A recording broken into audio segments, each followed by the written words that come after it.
there's this massive generational split between, you have the Zoomers, the Millennials, Gen X, the Boomers, and of course, we don't know much about generational history like 300 years ago, but I'm willing to bet that those divides weren't as big as ours. Because let me tell you about this stuff, okay?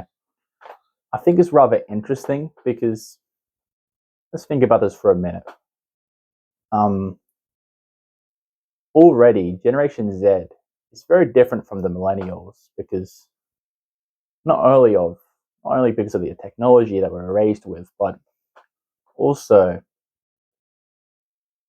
the angst from both sides is very different. Okay, so let's go down each generation real quick because I think this is very interesting. So you have the boomers, right? The boomers, um, post World War II, right? There's actually two baby boomer generations, boomers one and boomers two, which I think that's very interesting. Um, so after World War II, there's a large amount of women who are unmarried, okay, which very interesting here. Nowadays, there's a large portion of men who aren't in relationships. But back then, there was the women, okay? So these guys come back from war, and then suddenly they're having babies, they're going hard on each other. And then the baby boomers come out. But the interesting thing about the baby boomers is that they had a very weird arrogance, right? An arrogance that I think was portrayed through marketing and Hollywood,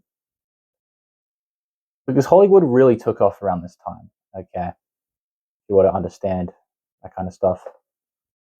And what happened is that these people, they felt like the main characters of like a political change, which they didn't even need to change anything. Okay, the '60s and the '50s were a very lucky time economically.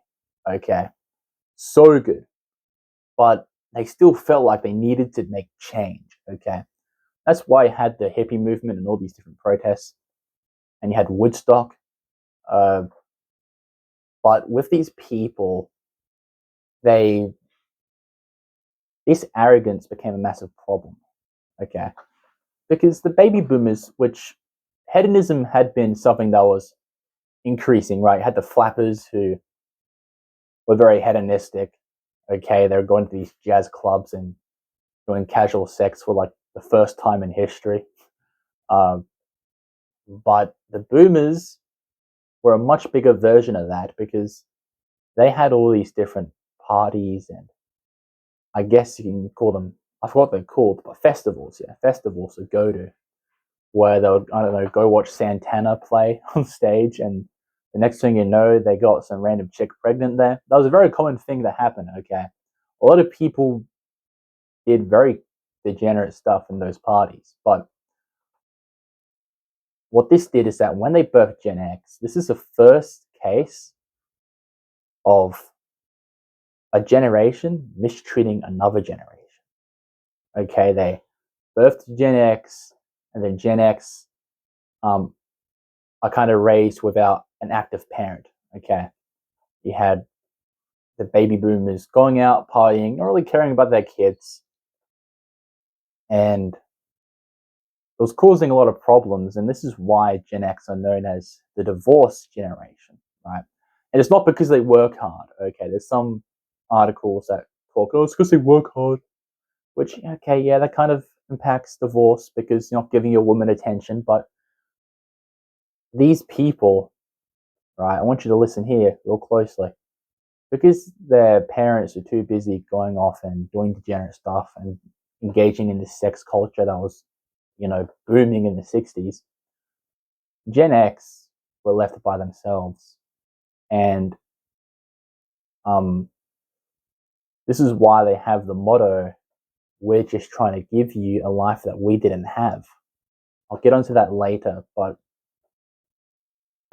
they had this uh, way of viewing relationships that and family and stuff that once again was very different to the people who birthed them. Okay, it's very interesting because the boomers they changed theirs because of marketing and egoism, because they believe that they're the main characters, so they go out there and protest and, hold signs saying, get out of Vietnam. And then you have the Gen X, which their parenting models had completely flipped. Instead of, I'm going to neglect my children, which some of them actually do. I've seen families that had Gen X parents that actually did neglect their children. Okay, that's something that has happened. But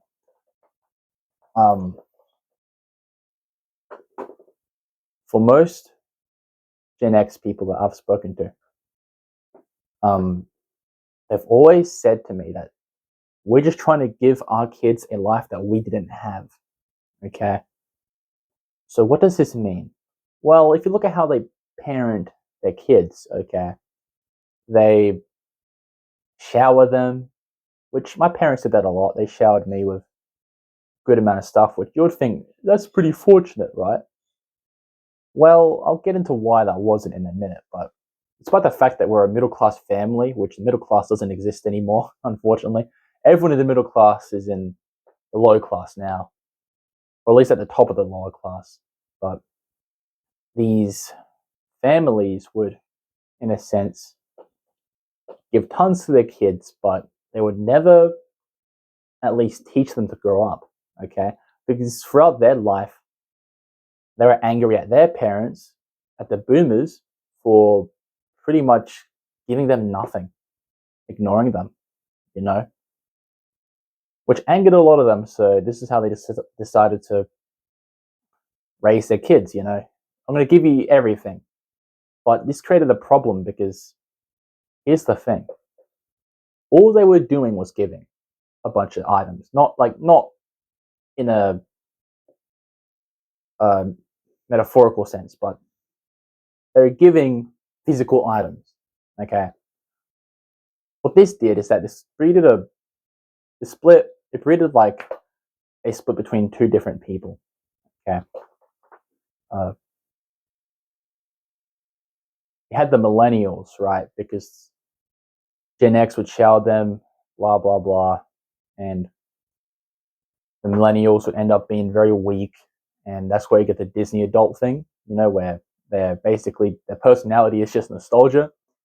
And look, that's not everyone, but you observe these people, and they're very stuck in the past. They're very childish, even at 30, but you shouldn't be at 30, unfortunately. Or fortunately, actually, because I don't want you being childish at 30. Let's be real. But a lot of them were like that because their parents showered them and never, taught them to grow up. Back then, ages ago, I think this was before the baby boomers, parents used to, get the fly swatter and swing at their kids until they go outside and play with their friends.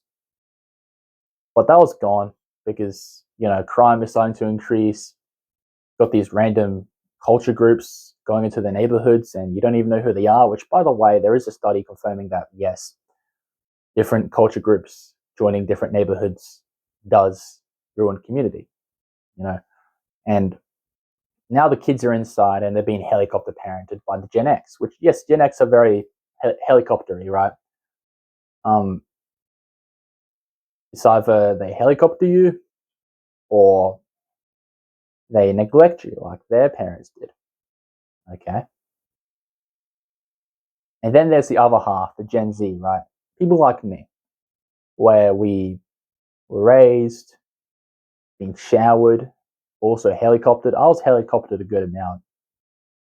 There are times where I couldn't exactly go on walks because some freako would be driving around, with his van, and it'd be reported on the news.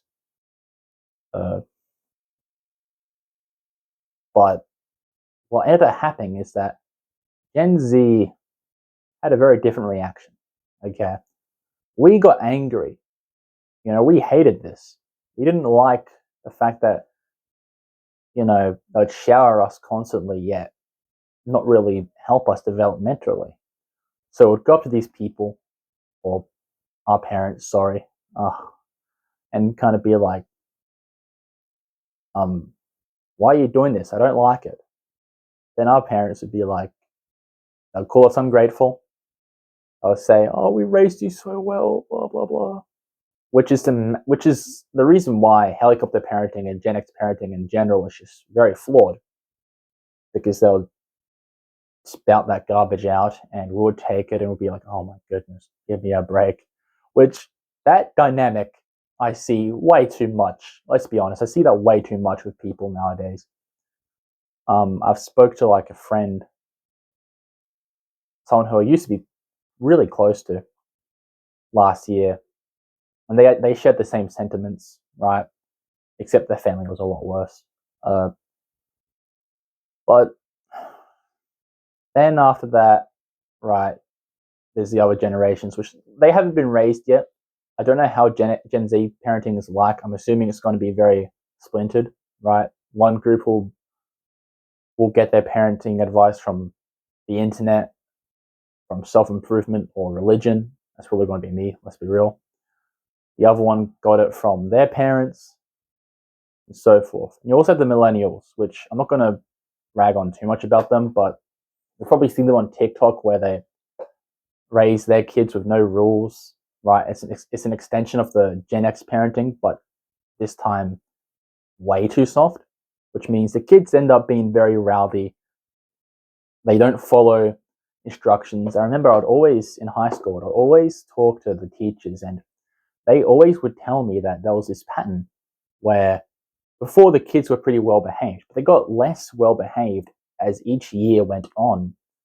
And now they, one, can't keep their attention span. You'll know why. It's not parenting, it's technology. And two, they they just they're disloyal, right? And the education system, which is a tragedy that the education system is like this, but the schooling system grades you based on your submissiveness. And I'm not saying that these people are the opposite of submissive. They kind of went down the wrong track. You know, they're more rebellious, not out of any anger or angst, just because they weren't taught to be normal. I remember seeing that in high school a lot of the time. But now this brings up something I want to talk about real quick. The generational divide is a very interesting topic because we're all very bitter to each other because parenting used to be very simple. You know, they, in the West at least, we would, you know, raise our kids to reach adulthood and to be adults once they're 18. We would uh, teach them, would raise them in a way where they were independent, but there were a lot of rules as well. You know, teach them how to cook. They'll do everything on their own, but not allowed to, I don't know, have sex before marriage. That's a pretty big one back then. And it's very sad that we lost that moral, but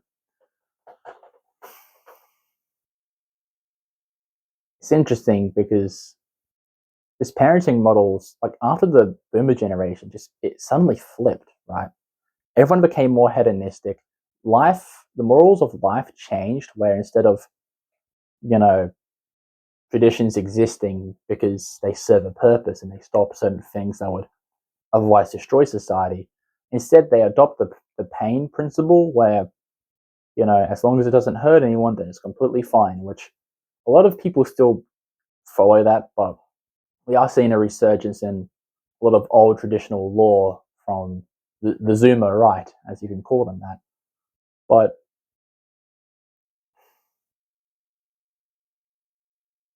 this just it started out of nowhere, which is why I kept saying it was from marketing and all that, because I don't believe that boomers had like a massive angsty disagreement like we do with our caregivers. I feel like it was because of like some weird sense of entitlement because they came out of World War II and they're going to be the ones to replenish the world after all that nonsense. Uh, which very it's very weird, and it's also I want to bring this up because I actually relate with you when it comes to the job market, because the boomers they were raised very well. They weren't raised well. Sorry, wrong wording. But they were. Life was just so much better then, because you could just buy a house off of like a job at Macca's or whatever. A minimum wage job could get you so much places back then. It was easier to get married. I'm not one to talk about dating crisis or whatever, but it was definitely easier to get females back then because everyone didn't have insecure attachment, right? That's a very big problem, by the way. Everyone nowadays has some weird psychological problem going on with their relationships where most people can't actually date properly. And I would actually say I'm included in that. And it was a lot safer as well because the countries they lived in weren't plagued of crime and diversity, so communities got along better. They still had a community, which, yes, the church was dying for a bit back then, but it was still big enough to house these communities. But unfortunately, nowadays, with us, we're the complete inversion, right? We're living through a life where, right, I'm turning 20 pretty soon, and I should be owning a house by now, right? If everything was fine and perfect as it was, but no, not at all, because the economy's screwed, okay, ever since the 2008 financial crisis, all these banks like BlackRock and all that kind of messing with things. Life has become harder, but what is our parents, like boomers and Gen X, what is their um advice? Get a job, get a uni degree, make money that way. Your life will be fine. But it just doesn't work like that anymore, right? And I can go on and on about jobs like Generation Z. I had like multiple friends, especially two of them, right? My best friend, who I've spoke about stories about him on my main channel before, and a dude I knew in high school. They both they were chasing jobs constantly, and they always got denied to the point where it became almost impossible. And after years and years of finding a job, they both did finally get their job, but it sucked, right? They didn't enjoy it because they weren't getting paid that much and they had to do everything out in the blistering sun. And the boomers kind of look at us and go like, oh, you guys are weak. You can't, you know, employ yourselves properly. You hate working. Well, you had a reason to work back then, right? You had a wife, you had two kids, you had a house to buy. We don't have any of that, okay? We're working just because, gives us like a tiny bit of status. 7 hours a day just for a little bit of status where your woman isn't going to leave you and not going to freak out your parents. It's